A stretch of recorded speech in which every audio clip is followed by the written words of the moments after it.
KCM for a song that you co-wrote with Jamie Johnson. Yeah, man, it's been an incredibly blessed couple of years for me. You know, being able to get out and do what I love, and that somebody thought enough of us to give us that award was pretty incredible. And it's a pretty incredible song. Thank you, brother. I appreciate it. I'll play it for you. Let's. It's called In Color.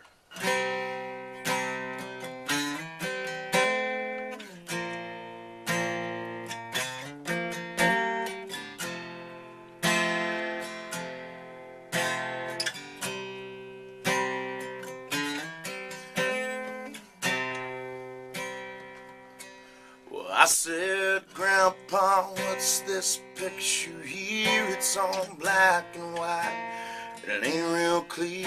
Is that you there? He said, yeah, I was 11. And times were tough back in 35. This is me and Uncle Joe just trying to survive a cotton farm and a Great Depression.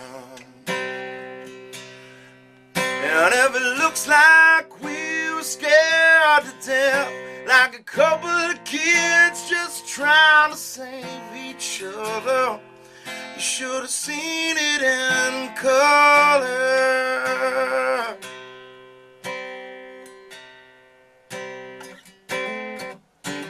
And this one here's taking overseas in the middle of hell, 1943.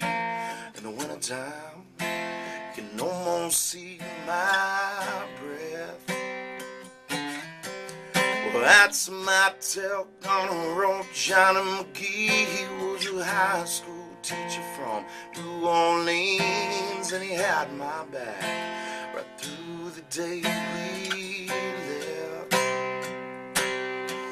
And if it looks like we were scared to death, like a couple of kids just trying to save each other, you should have seen it in color.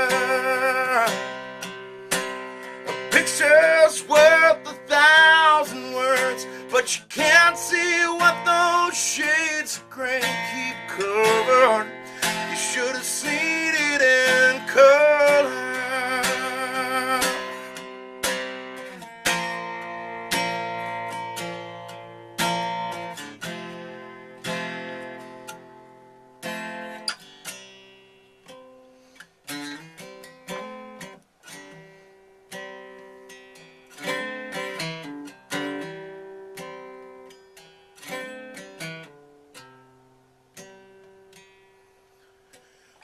This one is my favorite one. This is me and Grandma in the summer sun, all dressed up the day we said our vows.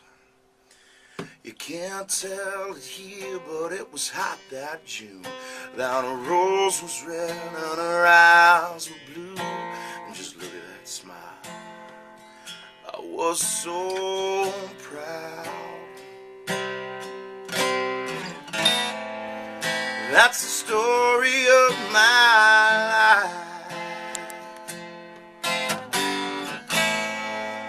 right there in black and white. And if it looks like we were scared to death, like a couple of kids just trying to save each other, you should have seen it in color. A picture's worth 1,000 words, but you can't see what those shades of gray keep covered. You should have seen it in color. Yeah, yeah, yeah, yeah, yeah. You should have seen it in color.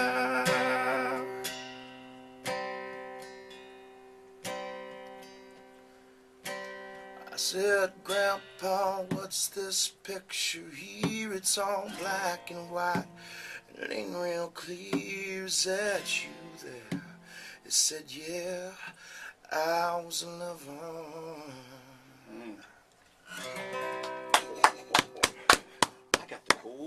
chills, man. The hair on my arm is standing up. Did you realize that was going to be a song of the year when you got done writing it? No, man, I had no clue. You know, we knew we loved it when we had written it, and we're really proud of it. And I think we all thought there was something special to it, but you never know how other people are going to perceive something like that, because it was such a personal story for us. We were talking about our grandparents and our parents and the military. I mean, I was a military service member. I was in the Navy. My dad was, and so was my grandfather. And Jamie was a Marine, and I think his father was also in the military. So we all talked about those things, and what we found out is that there's a lot of people with the same kind of experiences, and I think that's what's great about songwriting is that when you write about yourself and you write about something that you feel, you have a connection with so many other people, because the human experience, as much as we're different, you find out how much we are the same, you know. Is it best when you sit down in a structured environment, say, let's write some songs, or when you're in the shower, does one of those ideas just pop into your head? I think a lot of times the genesis of a song happens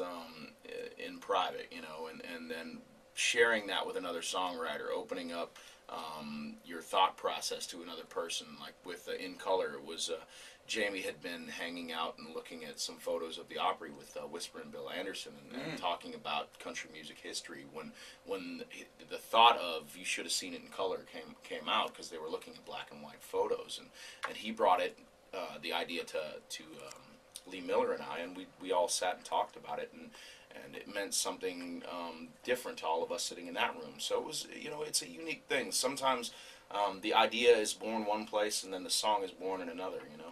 We're chatting with Warner Brothers recording artist James Otto, performing at Jillian's tonight around 9. That's a free show, too, isn't it? It is. Come on out, man. Let's pack this place out. It's going to be a big party, and we're going to celebrate and, you know, raise little Cain down there. Now, your mom still lives here in town? She does. She lives only a couple miles from here, actually. We haven't seen her or the chocolate chip cookies for a long time. I thought maybe she moved. Maybe she moved to Nashville to be closer to you. Well, you know, you spin my new single, she'll probably bring some over. Let's do that. Let's do that. Perfect intro to Groovy Little Summer Song. Yeah. Tell us the story behind the song, and we'll play it, and we'll Man, let you get on your way to Jillian's. I think that everybody is tired of wintertime. I think, Oh! you know, I mean, it's been a brutal one, right? Yeah. And You're last preaching to year, the choir, James. You're yeah, preaching to the choir. I was so tired of it last year that I was sitting at a show and wishing that I could go outside without a jacket on and freeze my butt off. And the song started there, and it seemed perfectly appropriate after the extremely brutal winter that we've seen all around the country. And so I thought it was a good introduction to the sound that I'm trying to make, and also just a release, because we all need one. Groovy Little Summer Song. Good luck with the baby. Thank you, sir. Thank you for your time, and enjoy your stay in Indy. Appreciate it very much, man. James Otto. Here's his new song, Groovy Little Summer Song, on WFMS.